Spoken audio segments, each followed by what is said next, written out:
Bonjour et bienvenue, c'est Axine Diloucha, j'espère que vous allez bien les amis. Je reviens parmi vous aujourd'hui avec deux nouvelles recettes inspirées de la cuisine marocaine. Un tagine de rognon pour les amateurs d'abat comme moi, une recette de tagine de kaftar rapide, ainsi qu'une salade de fruits et une salade fraîche. Découvrons les recettes ensemble. Première étape est dans la préparation des rognons. Alors on va venir les découper en fines lamelles, vous pouvez le demander à votre boucher de le faire. Moi je les coupe dans le sens de la longueur. Et après, on va les couper en tout petits morceaux. Alors, j'ai pris des rognons de bœuf. Alors, cette recette peut être réalisée avec des rognons de bœuf ou des rognons de mouton, si vous souhaitez, d'agneau. On va venir les transvaser dans une sauteuse avec un filet d'huile d'olive. On va les faire colorer. Entre-temps, on prépare les condiments, l'ail, l'oignon. J'ai pris un oignon blanc et un oignon rouge, mais vous pouvez mettre qu'une seule variété. De la coriandre et du persil. Et on va venir écraser le tout, on va le réduire en petits morceaux, vous pouvez le faire au couteau si vous souhaitez. Alors je vais mettre la moitié des condiments dans un tagine, l'autre moitié on va la laisser pour le reste, pour la kefta. Un filet d'huile d'olive dans le tagine, on va mettre le tout sur un feu moyen, à couvert. On va laisser l'oignon cuire, le temps de faire cuire les rognons. Il est nécessaire de bien les faire colorer avant, jusqu'à ce qu'ils changent de couleur. J'ai laissé pendant une bonne dizaine de minutes. Voilà, l'oignon est translucide avec le reste des condiments. Je vais venir transvaser après les rognons dedans. Je vais les prendre avec un écumoire. Je vais prendre que les rognons, je vais laisser l'eau. Je ne vais pas la mettre dans la marmite. Et là, on va passer après à l'assaisonnement. Alors, vous trouverez la liste des épices utilisées en barre d'infos. Sel, poivre, piment doux, piment fort. On va couvrir, mettre un filet d'huile d'olive et laisser le tout cuire pendant une bonne vingtaine de minutes à feu moyen. On obtient une belle réduction de sauce. Après, vous pouvez rajouter du persil et la coriandre vraiment à la fin. Je mets la moitié au début, la moitié à la fin. C'est ce que je fais à chaque fois.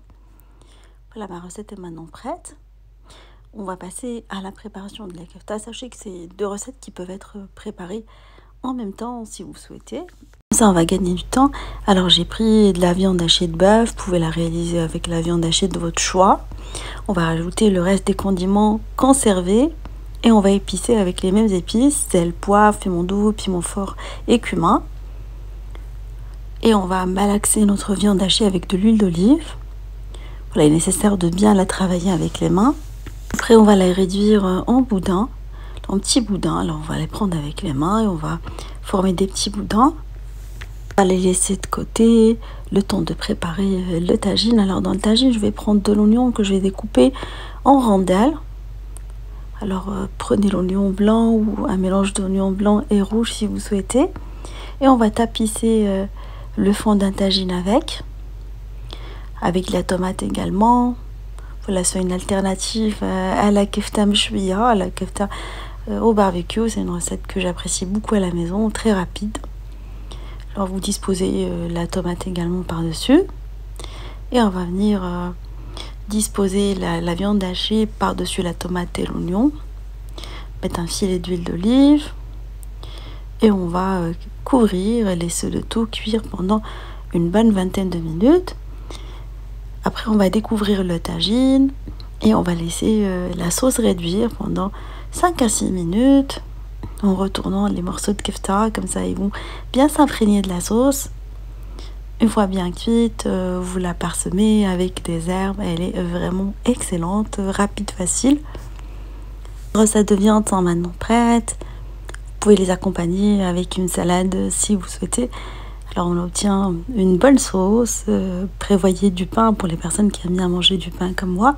Alors on va découper après pour la salade des champignons, on va mettre également des tomates cerises. Alors j'ai pris deux variétés de champignons, tomates cerises, je vais découper en deux, des concombres, des radis, des oignons nouveaux sur un lit de salade. Voilà, ça apporte de la fraîcheur. Je vous laisserai la recette de ma vinaigrette que j'ai déjà partagée avec vous. Et une petite salade rafraîchissante, une salade de fruits. Quand il ne nous reste pas beaucoup de fruits, du coup on va les recycler en salade de fruits. Alors vous pouvez mettre ce que vous aimez comme fruits. Alors j'ai mis de la banane, de la mangue, de la pomme. Et je vais presser également les oranges par-dessus. Et on va rajouter du citron, ça donne un super goût. de la fleur d'oranger. J'ai pas eu besoin de les sucrer. Voilà, la salade très facile et rapide. Voilà, j'espère que cette association de recettes pour un menu familial vous fera plaisir et fera plaisir à vos familles. Je vous fais des gros bisous d'amour. Merci pour vos messages d'encouragement. Et on se dit comme d'habitude, on se retrouve sur la cuisine des Louchas avec de nouvelles recettes, un voyage culinaire. Et à bientôt!